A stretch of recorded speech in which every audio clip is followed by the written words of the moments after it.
bien-aimés dans le Seigneur, mbote na bino bisika no sobozola nanga partout dans le monde et na sepeli mingi vraiment kokuta na bino et na koyebisa bino bien-aimés bolanda chaîne Oyo la Souk TV bo s'abonner mbangu parce que tout ça ba makambo wapi non zamba tindi biso to sana samu kili Oyo et na ko sepela mingi tant boko s'abonner nde bisika boko mona nga lolenge nini nazo kamba bana kodim boko mona lolenge ni to ko développer to ko solo la bo mona lolenge nini bana bazo pesa o ezali bible ngi koloba nini bana baza koloba jezana azanani bana baza koloba jezana nani na par rapport ba vina bango ya on a sengela bino s'abonnez-vous massivement. C'est un leti kuna bisiko landa ngai kuna na États-Unis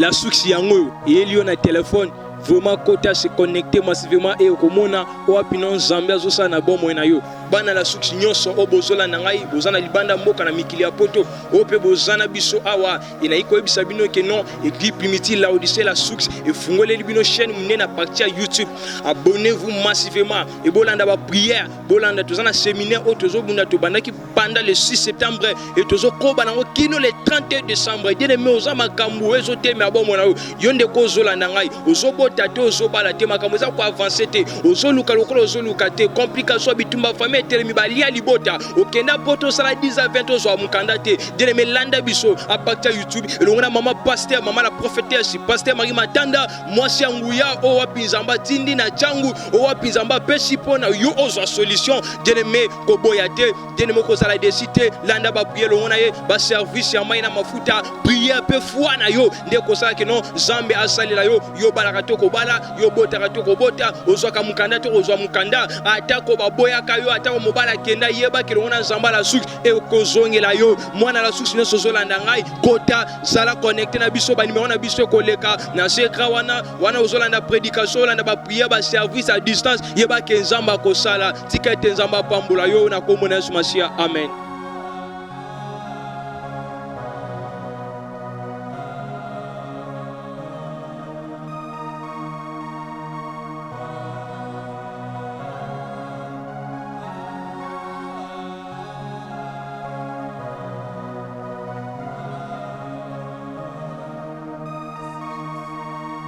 Shalom, shalom, shalom, peuple de Dieu. Izangai Moussa Nanzambe, berger Plamedi, o wap bozomo na bitanda muke na bino na ba téléphone na bino bozola na ngai na YouTube. Tika vraiment kolo apambola bino et avant ko banda message o ngai na memeli bino na pesi na nous merci vraiment na Nzambe o ya pesi ngai paiement ya ko benga malisusu liboso na bino bana na Nzambe na pesi susu papa na ngai molimo le voir pour faire pepi na bwana mbote ya mingi bisika zwami kuna na France côté a toujours sa malamu na Nzambe ko panza yango kino na mindele ko bikisa ko kangola vraiment Nzamba pambola ye wana lisusu na pesi merci na mama na ngai Marie Matanda mamo wapi azobunda po biso bana to zala bwe tika Nzamba pambola ye na pesi basa nyonso mbote ba mama prophétesse Ariette ba mama Lutama ba papa Pierre ba berger nyonso ba ntoma o batemi toujours msana Nzambe pendant séminaire ngombo to mataki ya marathon de prière tika Nzamba pambola yo bien aimé bisiko zalinde ko zola na ngai ozobeta masolo tika na masolo to komi na momo wapi to zala na présence ya Nzambe pendant 15 minutes ndeko zola na ngai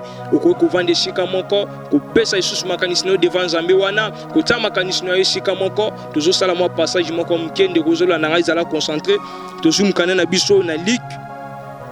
nalobi Luc chapitre 19 na 10e verset totangi na kombo na Yesu 3 fois amen amen amen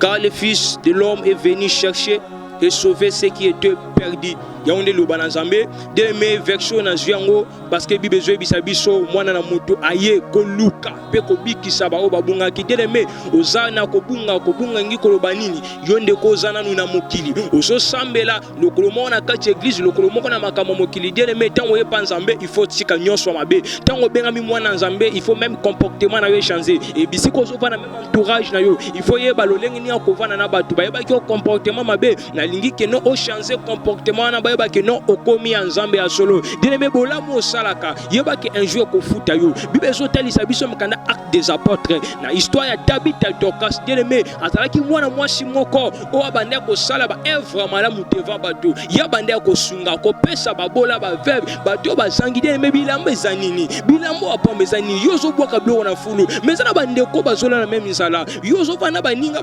balambi to lambi me onzima bwaka blo na fulu deme tala histoire Tabitha Dorcas azalaki mama moko mosali na Nzambe moko abandaki kosala ba offre kopesa na babola bandeko bazangi kosunga yange komona mutu na pasi te bisika za entourage na ye abandaki kolinga mutu nyonso azala na kimia batu nyonso bandaki kosepela na ye bisika nyonso bandaki koleka yoka ba bon témoignage na tina na direme na ine tuna mutuna est-ce que yo bisika ozovanda ba témoigner ka malamu pona bomwe na yo bisika tekaka est-ce que balobela ko malamu omona batu bavandi na kwen atala kutusia wana comportement ezala malamu te impoli suka kolinga mibala batu kaka yo kopanza makita kaka direme bibezo bisa biso Tabitha Dorcas mukolo moko abelaki.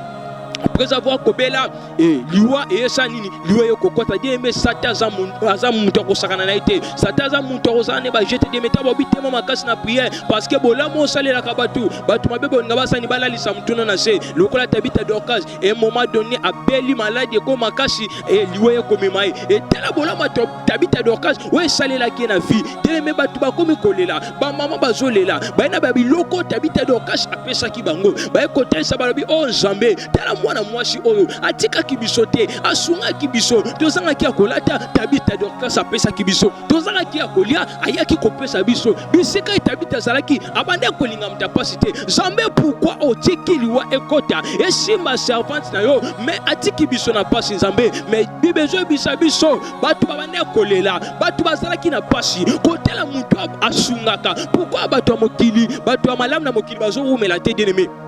parce que bitumbeja makasi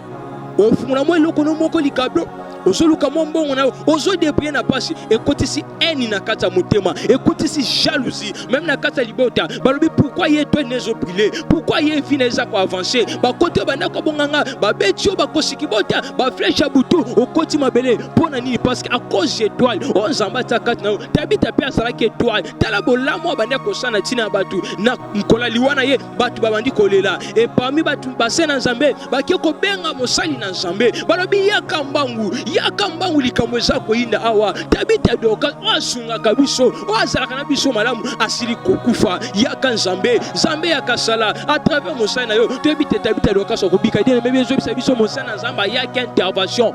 Nazo bisa mutu moko na problème zo telemela yo yeba ke Nzambe akoya intervention yeba ka to leli ngonga mulai yo mutu sana poto ozo mukanda te ba 10 à 20 ans nazo bisa yo elongo na Nzamba prophète puis apinda bwana elongo na Nzambe ya mama pasteur Marie Matanda yeba ke okozwa mukanda na kombo na Yesu Masia yo kobala ka tena lobi okobala na kombo na Yesu Masia yo nde kozola na ngobota ka tena lobi okobota na kombo na Yesu Masia bibe zo bisa biso e mosana Nzamba koti mais abengani batu nyonso bazalaki na kata sali bato babande kolela bato babande kozala na posi bato bataki suside mais Nzamba salela ka mutu azana susite mutu azana temete mutu alelaka te tango ye pa Nzambe mona déjà que on suit solution na eloko zoluka bato wana basala ki intelligence te bato wana babosana ki Nzambe balobi ke no lokwa kufi ata mosana Nzamba koya aye akosala eloko te ok non to mosana Nzamba ye milimo nyonso mabebe bisamaka bisika Nzamba zali Satan asalaka te bien aimé bibezo biso mosana Nzamba bandi ko bondela abandi ko lele pa Nzambe alobi kolo mona bola mwana mwasi oyo tala o abandi ko sala pona batu bien aimé bola mosala ka lelo te lobite kofuta yo ata mokile fuchote mais Nzamba lola akofuta yo ata kona na fuchote yeba ke ba descendant no bazali bakobika toujours bolamu wana dile même mosana Nzamba sambeli mosana Nzamba bengani batu libanda alele pa Nzambe alobi Nzambe na sengi justice na yo Nzambe tala mwana mwasi okolo tala bitumbe teleme papa soko tiki akufa banguna ne bakobeta maboko yawe banguna ne bakoseka banguna ne bakomela mai banguna ne bakoloba tosili kolonga dile même mosana Nzamba bondeli dile même il faut koyeba ta mosana Nzamba zo bonde na tina bomwe na yo lelo telebite ekokokisama bibezo bisabiso Tabitha Dorcas asala kinini atelemaki alamukaki à travers prière ya foi ya konzima yo pende kozola na ngai tongo osala prière ya konzima eza moko ya délivrance à vie na yo eza moko ke no Nzamba zo fungolela yo Nzamba talaka libanda mutu te Nzamba talaka nde kata motema mutu bande osambela Nzamba salelo combien de fois yo zolanda ngai okomo tambwisa bakomo basana Nzambe paksi parla na ndinga mabe église wana ezana nguya te dene mais tala yo moko ma ozobondela lolenge nini peut-être ozobondela te peut-être ozobondela lokola païen to ozobondela même makambo mabe ngo kabona yango te de bibezo bisabiso Jésus est venu chercher et sauver ce qui était perdu. Peut-être yo pour bungaki, peut-être yo pour bungaki zela, misongisa et pas Nzambe wana, Nzambe pas Nzambe retard salate. Alors la Bible Matthieu chapitre 11 verset 28. Alors venez à moi vous tous qui êtes fatigués chargés et moi Jésus je vous donnerai du repos. Bien-aimé Nzambe ndape saka kimia. Ba ko sa otenza molinga mikati na nkolo. Ba memona esika mabete, ba memona nzela mabete. Ba ba ke non yaka maman moko sukola kabatu. Maman wana pesa ba chance bien-aimé, wana bazo karande ba chance na yo. Il faut koyeba ke non ndoki sata apesa ka o sakati ya mutu. Mais apesa wana tamu ke bien-aimé, sala na patience. Tango ye pa Nzambe, ba seka yo, ba jola yo. Tika tujina makwa Nzambe lelo te lobite bien-aimé bikamo Nzambe kokokisa mana vina yo. Même ngamo pe na za moko témoignage Nzambe.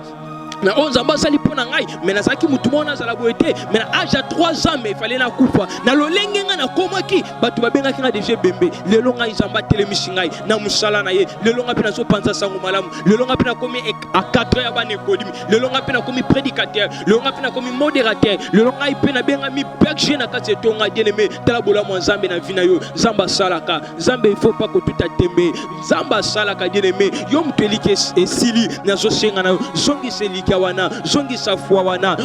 elike sila ki parce que mokile lobaki batu balobaki ozo mais là pourquoi yaka na nzela mukuzo deni mais non yake pa Nzambe za na patience Nzamba osali la yo yo ne kolanda ngai na beto wana pasi wana problème bano kota libala obota te bano kota libala osimba mwana te mais à travers prédication na lobi na kombo Nzamba la succès na kombo le Nzamba le voix pour faire peuple na bwana na kombo Nzamba maman pasteur mangi matanda na lobi obota na kombo na Yesu na lobi décembre ko sila boete anozo kota 2021 obika bolamu na Nzambe ba inini boko kisa masoni yonde ko bala kate mobala bokabona na mobala kenda likambo bokabona zoye bate na zoye bisa yo Nzamba azo sa libala na kaka siko so za konzima loba 3 fois amen soko za konzima loba lisusu 3 fois amen. Si quand Nzambe apambola yo Nzamba sala bolamu bien-aimé to poussa na pena Nzambe ozaki tawa pito zwaki 15 minutes pona ko sala partage ko lendi sa bandeko elike silaki bandeko fo ezalaki lisusu te bandeko ba mona ke non Nzamba sala lisusu te non Nzamba zo sala kangama na Nzambe wana luka Nzambe wana e Nzambe wana akosala kanga misto bondela kanga misto na yo Nzamba lola papa kolo merci lisusu Nzambe na temps o pesi biso ya kosala partage na peuple na yo Nzambe na recommander bandeko nyonso bazolanda ngai na maboko na yo bisika bazwami Nzambe na ba telefone na bango kolana YouTube adona Nzambe na ba television na bango ya wepe tika to sala bolamu tika to fungolela bango Nzambe ba bazana ba problème Nzambe à travers ya Nzambe message o ya pesi ngai na kabola na peuple na yo tika te babika bolamu o nyonso azoluka ya mabala azwa libala o azoluka mabota azwa mabota o vie bazalaki na difficulté Nzambe ekoma facile na longoli nyonso to ya kufa termina mois ya décembre de novembre au paix et que le musika na fait aya année Nzambe bisoto kufela te bana na ba kufela te épargner ba ona mabe ba bengi ole bon berger yawe tika to za la bon berger ba foyer na bango lumière na yo ekota bisika tene vozala ki Nzambe na lobi lumière ekota pe parole Nzambe ezala na ba vina bango na banzela na bango Nzambe na sopi makila na yo ba kende ba resi betwali na bango ngala betwali na bango fungama Yesu babika bolamu na yo tikete ndekwa kolanda ndekwa kobenga Nzambe osala bolamu na komona sumasi atolobi 3 fois amen amen amen amen tikete Nzamba lola apambola yo Nzamba lola apesa yo omotema nezolinga okozwa numéro na téléphone plus 243 89 13 90 106 na bande lisusu 089 13 90 106 yo posant na Vodacom au JP plus 243 82 60 11 599 ya on des numéro na ngai isoko bengi ngai okozwa ngai tango nyonso ezala butu ton problème telemi benga basana Nzambe il faut pas ko sali kambusa ko consulter basana Nzambe benga oyoka oza insidi l'Éternel Nzamba lobi nini à propos ya voyage na yo à propos libala na yo à propos ya santé à propos kobota à propos ndako na yo à propos ya foyer na yo pe bana na yo etikete Nzamba pambola yo enalingi to adorer Nzambe na loyembo obisiko zali adorer Nzambe etikete za la prière na yo ozo sala na moment oyo amen. Senga mukwashi senga ye senga senga mukwashi senga ye ketumbwike senga yoyo nga senga mukwashi senga ye ketumbwike senga yo senga senga mukwashi senga ye ikyobe kyaba kyabulonga biyugeno ne byatumo ketumbwike wa munwe senga senga mukwashi senga ye ketumbwike wa baba senga senga mukwashi senga ye ikyobe kyaba kyabulonga biyugeno ne byatumo iya